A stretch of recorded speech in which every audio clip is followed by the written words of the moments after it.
ઠીક એવું છે ને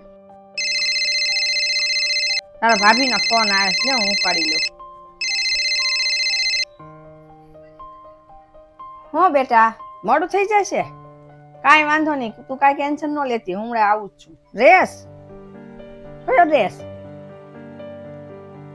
ઠીક હા ઈવડો ઈ ડ્રેસ હા તું ટેન્શન ન લેતી હમણાં હું લઈને આવું છું શું થયું મમ્મી? ચાલ હું નીકળું છું હવે અરે પણ શું એમ તો કે મને મમ્મી? અરે ઈ તારા ભાભીનો ફોન હતો હા તો હું કહેતા હતા ભાભી? ઈ તાર ભાભી એમ કહેતી હતી કે આજે મારે છે ઓફિસેથી આવવાનું મોડું થશે તો કાંઈ નહીં જમવાનું મારે બનાવવાનું છે ઈ હું ઈ ઓફિસેથી આજે મોડી આવવાની છે જમવાનું તારે બનાવવાનું? તું નોકર છો કે ઈ કે ચાલ જમવાનું બનાવી નાખવાનું બનાવી રેડી રાખવાનું? ઈ ચાલ ઓફિસેથી આવશે ને ત્યારે જમવાનું બનાવી નાખશે.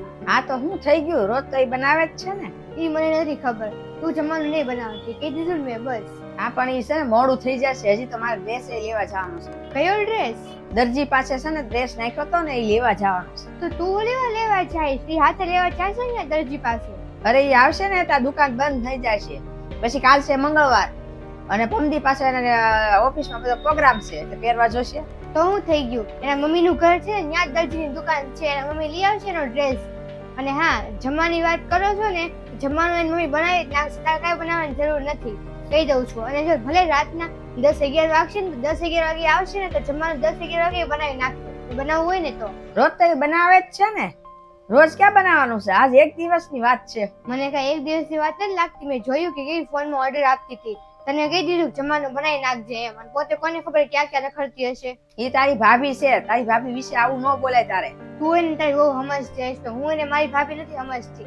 રોજ ઓફિસે જાય ને તો કેવું મીઠું મીઠું મારી હારે બોલે કે હું બેન હું જાઉં છું ઓફિસે પછી આવે તો કેવું કે બેન હું આવી ગઈ તમારે કેમ છે આવું બધું બોલે ને એટલે છે ને તને હારી લાગી છે મને કઈ હારી નથી લાગતી. તું એક વાત કે તારા ભાઈ ભાભી કામેથી આવે છે નોકરી પછી તો તારી હારે હરખી રીતે વાતચીત તો કરે છે ને પછી તારે હું વાંધો છે મારી હારે એટલું બધું બાંધે છે. હું કાંઈ કારણ વગર બાંધતી નથી. મારા અહીંયા આવ્યા ને 6 દિવસ થયા છે અને 6 દિવસમાં એકેય વાર ભાભી મારી સાથે સરખી રીતે વાત નથી કરી. ઓફિસેથી આવે ને તો ખાલી આમ હસીને ત્યાં રૂમમાં વયા જાય છે પછી છે ને રૂમમાંથી જ્યારે રવિવાર હોય છે ને રૂમમાંથી બહાર નીકળે પછી મને છે ને પોચું પોચું બોલે કે નણંદબેન તમે કેમ છો મારે છે ને બહાર કામ છે ને તો હું બહાર જતી આવું.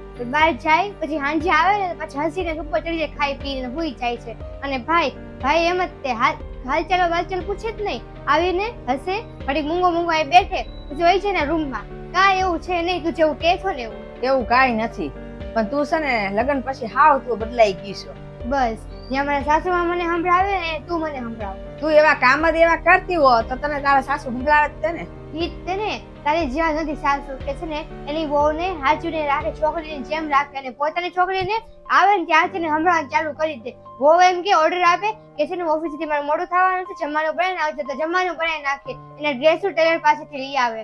અને હવે જમવાનું છે હું તને કહી દઉં છું કે જમવાનું તું નહીં બનાવતી એને ખાવું હશે ને બનાવવું હશે ને તો સાંજે 11 વાગે આવે ને બનાવશે કાલ તારા મમ્મી આવીને બનાવી નાખશે પણ તું નહીં બનાવતી તને કહી દઉં છું. હા તારે છે ને આવું ન બોલાય ક્યારેક તો તું કાંઈ ખારું બોલ. તો તારી વહુ એવું કરે તો હું બોલું જ તે ને.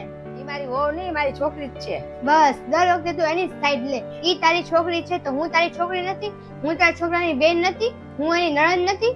દર વખતે છે ને તું મને હું અહીં આવું તો મને સંભળાવતી તો તું ભાભીની સાઈડ લેતી હોય અને ભાભી અને ભાઈ બે છે ને ફરવા વહી છે મને કઈ નહીં કાંઈ કે જઈએ છે તારે આવું છે તમે કોઈ છે મારી સાથે સરખી રીતે રહેતું જ નથી. તું એની સાઈડ લે છે ને તમે ત્રણેય હળી મળી રહ્યો છો. તું જ્યારે આવે છો ને તાર નકરો કકાટ જ લઈને આવશે કકાટ જ કરે છો તાર પપ્પાને આવે એટલે બધું કહી દે. હા તો કહી દેજે પપ્પાને બધી ખબર જ છે જોઈ જોજો તમે ત્રણેય છે ને કઈ રીતે હુકમ ચલાવો છો ને પપ્પાને આવવા દે.